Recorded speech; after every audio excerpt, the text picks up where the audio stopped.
এবার 5টা অপরাধের কথা মনে রাখবেন, যেই 5 অপরাধের কারণে বিভিন্ন গজব আসে। ইবনে মাজার 4019 নম্বর হাদিস। ক্বালা রাসূলুল্লাহ সাল্লাল্লাহু আলাইহি ওয়াসাল্লাম, আব্দুল্লাহ ইবনে ওমর রাদিয়াল্লাহু তাআলা আনহুমার বর্ণনা, তিনি বলেন, আকবালা আলাইনা রাসূলুল্লাহ সাল্লাল্লাহু আলাইহি ওয়াসাল্লাম, নবীজি আমাদের দিকে তাকাইলেন, তাকানোর পর আমাদেরকে বললেন, খামসুন ইযাবতুলিতুম বিহিন্না, 5টি পরীক্ষা দ্বারা তোমরা পরীক্ষায় পড়বা, তোমাদেরকে পরীক্ষা করা হবে 5টি পরীক্ষা দ্বারা। ওয়া আউযু বিল্লাহি আন তুদরিকুহুন্না, আমি আল্লাহর কাছে আশ্রয় চাই উম্মত, তোমরা যেন এই পরীক্ষায় না পড়ো, আমি আশ্রয় চাইতেছি, কিন্তু তোমাদের অনেকেই পরীক্ষায় পড়ে যাবে। এবার পরীক্ষাগুলো শোনেন, দেখেন আমরা পড়ছি কিনা, মন দিয়ে শুনেন। এই 5টা পরীক্ষা মনে রেখেন, মুখস্থ করবেন ইনশাআল্লাহ। 1 নাম্বার, এই পরীক্ষাগুলা 1 নাম্বার, যেই দেশের মধ্যে অশ্লীলতা প্রকাশ্যে রূপ ধারণ করবে, লাম তাজহারিল ফাহিশাতু ফি কওমিন হাত্তা ইউলিনু বিহা ইল্লা ফাশা ফীহিমুত তাউন ওয়াল আওজাউল্লাতী লাম তাকুন মাযাত ফি আসলাফিহিমুল্লাযীনা মাযাউ। কোন এলাকার মধ্যে যদি অশ্লীলতা প্রকাশ্যে রূপ ধারণ করে, আমি গান বাজাবো, আপনার কি আসেনি? আমার বাড়ির ছাদে আমি নাচবো, মেয়ে না নাচামো, গান গাবে, আপনার সমস্যা কি? হাত্তাই অলিনু বিহা, রাসূল বলছে, কোন এলাকায় যখন অশ্লীলতা এমন ভাবে প্রকাশ্যে রূপ ধারণ করে, ঘোষণাও দেয়, আমি করবো, দেখি কেউ কি পারলে কইরেন, এরকম কয়, আমি এটা করবো, আপনি কিছু পারলে কইরেন। রাসূল বলেন, দুনিয়ার কেউ করা লাগবে না। 1 নাম্বার, ইল্লা ফাশা ফীহিমুত তাউন, ওই এলাকায় মহামারী দেখা দিবে। 2 নাম্বার, ওয়াল আওজাউল্লাতী লাম তাকুন মাযাত ফি আসলাফিহিমুল্লাযীনা মাযাউ, এমন এমন রোগ বিমারি আসবে যেগুলা অতীত জামানার মানুষের মধ্যে ছিল না। করোনা আগের জামানার মানুষ শোনে নাই, আমরা শুনলাম। চিকুনগুনিয়া আগের জামানার কেউ শোনে নাই, এখন আমরা শুনতেছি। আরো কত কত রোগ আসবে সামনের দিকে, দেখবেন, সিডর, আয়লা, নার্গিস, আরো কত নাম জানবেন। রাসূল বলে, প্রকাশ্যে যখন গুনাহ করবা, এরকম বে নামে অনেক আযাব আসবে যেগুলো অতীতের মানুষ কখনো শুনে নাই। আসছেন করোনা কে শুনছেন?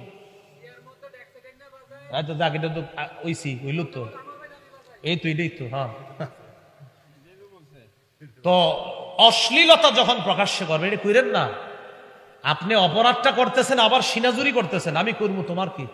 ছি ছি ছি, এটা কেমন কথা? প্রকাশ্যে অপরাধ করতেছেন যে আমি টাকা দিয়ে না গান বাজাবো, আপনার সমস্যা কি? সমস্যা তো ভাই আমার না, শুধু আপনারও সমস্যা, আমারও সমস্যা। গজবটা আপনার উপর আসবে, আমার উপর আসবে, এই জন্যই সমস্যাটা আমার।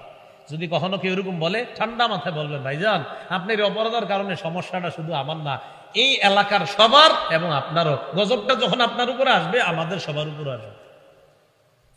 এলো 1 নাম্বার। এখন আপনারা বলেন, অশ্লীলতা এখন কি গোপনে হয় না প্রকাশ্যে? 2 নাম্বার অপরাধ।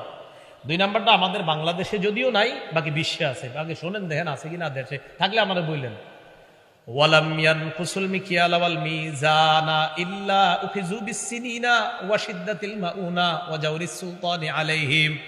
যে দেশে ওজনে কম দিবে মানুষ, ওইটা আছে?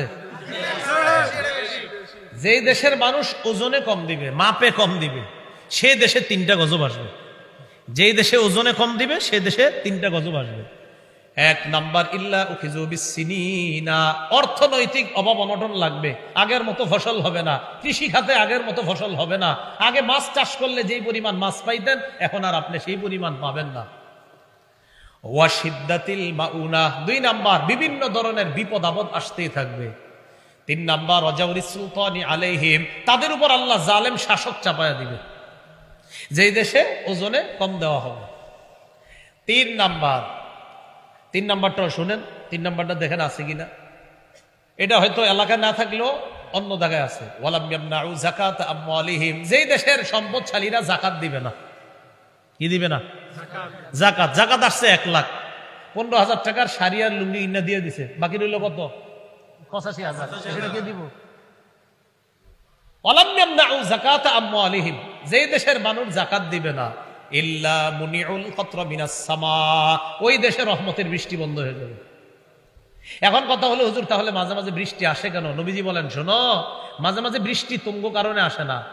লাউলাল বাহাইমু লাম ইউমতারু, থাকলে আল্লাহ এই বৃষ্টিও দিত না। ওই চতুষ্পদ জন্তুগুলা খুশি হয়, এরা লাফায়, এরা নাচানাচি করে, কিছু প্রাণী পানির মধ্যে সাঁতার কাটে, তাদের খুশির দিকে তাকায়া আল্লাহ মাঝে মাঝে বৃষ্টি দেয়, তুঙ্গ কারণে দেয় না।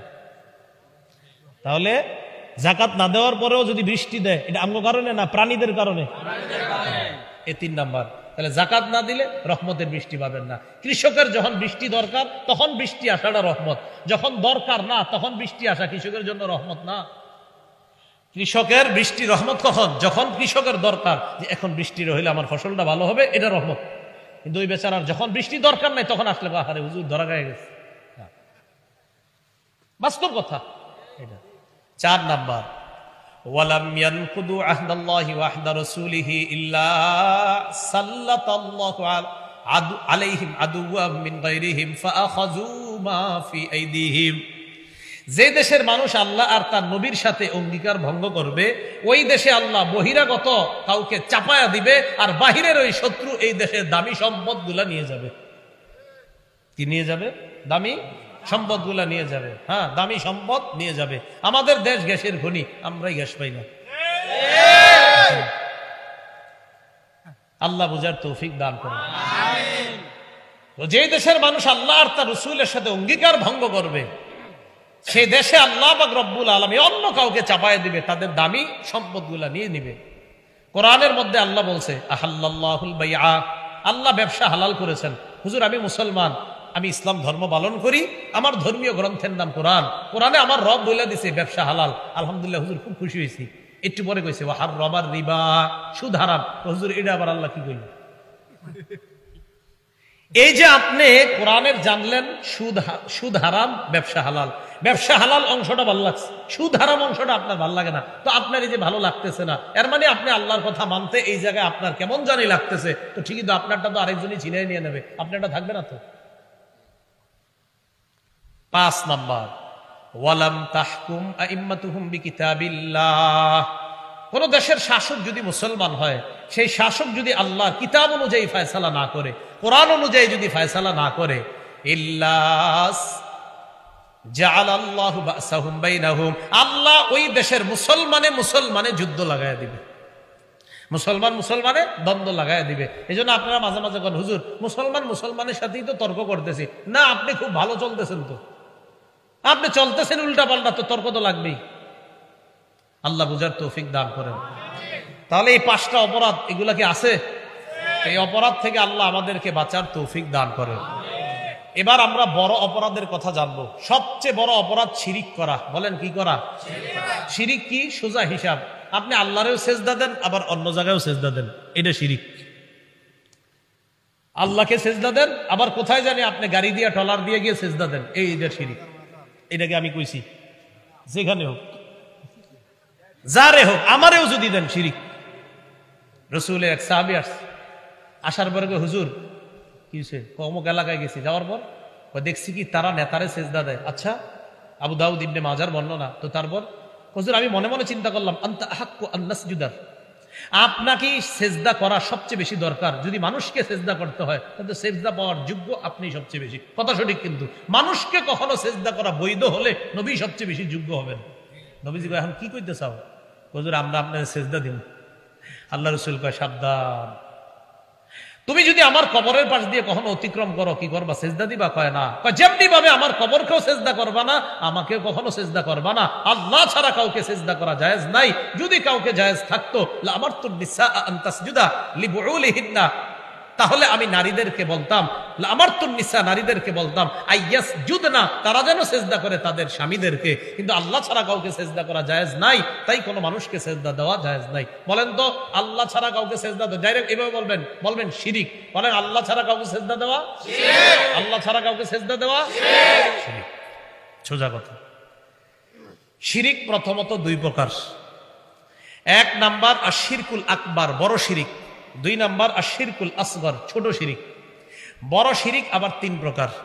শিরকুল ইতিকাদ, বিশ্বাসগত শিরিক। 2 নাম্বার শিরকুল আকওয়াল, কথার শিরিক। 3 নাম্বার শিরকুল আফআল, কর্মগত শিরিক। 1 নাম্বার শিরকুল ইতিকাদ, বিশ্বাসগত শিরিক। কোনটা? আমারে ছেলে দেয় আল্লাহ, আমারে মেয়ে দেয় আল্লাহ, এটা আপনার বিশ্বাস। আল্লাহ ছেলে দেয়, আল্লাহ মেয়ে দেয়, আমাকে ওই জায়গায় গেলে তিনিও ছেলে দেয় মেয়ে দেয়, এটা বিশ্বাসগত শিরিক। বলেন ছেলে মেয়ে দেওয়ার মালিক একমাত্র কে? এটা আমাদের বিশ্বাস। সূরা শূরার 49-50 নম্বর আয়াতে আল্লাহ বলেন, লিল্লাহি মুলকুস সামাওয়াতি ওয়াল আরদ, আসমান জমিনের রাজত্ব আল্লাহর। ইয়াখলুকু মা ইয়াশা, আল্লাহ যা চান তা সৃষ্টি করেন। ইয়াহাবু লিমান ইয়াশাউ ইনাসা, আল্লাহ চাইলে কাউকে কন্যা দান করেন। ওয়ায়াহাবু লিমান ইয়াশাউ যুকুর, আল্লাহ চাইলে কাউকে ছেলে দান করেন। আও ইউযাওয়িজুহুম যুকরানা ওয়া ইনাসা, আল্লাহ চাইলে কাউকে ছেলে মেয়ে উভয়টা দান করেন। ওয়ায়াজআলু মান ইয়াশাউ আকীমা, আল্লাহ চাইলে ছেলে মেয়ে কিচ্ছু দিবে না, ওই নারীকে বন্ধা বানাবেন। এই ক্ষমতা কার? তাহলে বিশ্বাসটা একটু পুক্ত করে নিই। ছেলে দেওয়া, মেয়ে দেওয়া, ছেলে মেয়ে উভয়টা দেওয়া, কোনোটা না দেওয়া, একচ্ছত্র ক্ষমতা কার? আল্লাহ। বলেন এটা আমাদের বিশ্বাস। এই বিশ্বাসে যদি আপনি মনে করেন অমুকেও দিতে পারে সন্তান, এটা শিরকুল ইতিকাদ, এটা বিশ্বাসগত শিরিক। 2 নাম্বার শিরকুল আকওয়াল, কথার শিরিক। কথার শিরিক কি? আমরা বৃষ্টি চাই কার কাছে? আল্লাহ আপনি বৃষ্টি দেন, আল্লাহ আপনি মেঘ দেন। এখন আপনি আল্লাহকে না বলে অন্য কাউকে বললেন। এটা অতীত যুগে ছিল যে অমুক তারকা বৃষ্টি দেয়, নাউজুবিল্লাহ। এই যে মুখ দিয়ে আপনি বললেন আল্লাহ ছাড়া অন্য কাউকে, এটা কথার শিরিক। 3 নাম্বার শিরকুল আফআল, কর্মগত শিরিক তো বললাম শুরুতে। আল্লাহ ছাড়া অন্য কাউরে আপনি সেজদা দিলেন, এই আমলটা করলেন, এটা কর্মগত শিরিক। আল্লাহ হেফাজত করেন। শিরিক প্রথমত কয় প্রকার? না 2 প্রকার, বড় শিরিক, ছোট শিরিক। বড় শিরিক 3 প্রকার, বিশ্বাসগত শিরিক, কথার শিরিক, কর্মের শিরিক। হ্যাঁ, 2 নাম্বার যেটা ছিল প্রথমত, 2 নাম্বার হলো ছোট শিরিক। ছোট শিরিক কোনটা? রাসূলুল্লাহ সাল্লাল্লাহু আলাইহি সাল্লাম বলেন, ইন্না আখওয়াফা মা আখাফু আলাইকুম বাদি আশিরকুল আসগর, আমি পৃথিবী থেকে বিদায় নেওয়ার পর তোমরা সবচেয়ে বেশি ছোট শিরিক করবা, এই ভয় আমার হয়। সাহাবীরা কয় হুজুর ছোট শিরিক আবার কোনটা? নবীজি কয় শিরকুল খাফি, সেটা গোপন শিরিক। হুজুর এটা আবার কি? রাসূল বললেন আর রিয়া, এটা হলো লোক দেখানো ইবাদত করা। লোক দেখানো ইবাদত করা, এটা ছোট শিরিক। আমি নামাজ পড়তেছি, মানুষ আমারে বলুক আহ কত সুন্দর নামাজ পড়তেছে, এটা ছোট শিরিক। সব প্রকার শিরিক থেকে আল্লাহ আমাদেরকে বাঁচার তৌফিক দান করেন। তাহলে কি বুঝতে পারলাম বলেন তো? ছোট গুনাহ এটাও করব না, আর বড় গুনার মধ্যে শিরিক। এবার আমার সাথে বলেন, বলেন বড় গুনাহের স্বপ্ন দেখবো না। বলেন করবেন তো দূরে, স্বপ্ন দেখেন না। স্বপ্ন দেখেন না আবার কেমনে? যদি দেখালাম কথার কথা, আল্লাহরে কইবেন আল্লাহ আমি তো আপনার শিরিক কোনোদিনও জাগ্রত অবস্থায় করবো না, মাবুদ স্বপ্নেও যেন না করি, এটা বলবেন। এই এবার খুব মন দিয়ে শুনেন, খুব মন দিয়ে শুনবেন কয়েকটা কথা। সূরা লোকমানের 13 নম্বর আয়াত, আল্লাহ পাক বলেন শিরিক সবচেয়ে বড় জুলুম। বলেন শিরিক সবচেয়ে বড় জুলুম। আমি তাকে এখন একটা ঘুষি মারা, এটা কি জুলুম? আল্লাহ কয় না, এর চেয়ে বড় জুলুম শিরিক করা।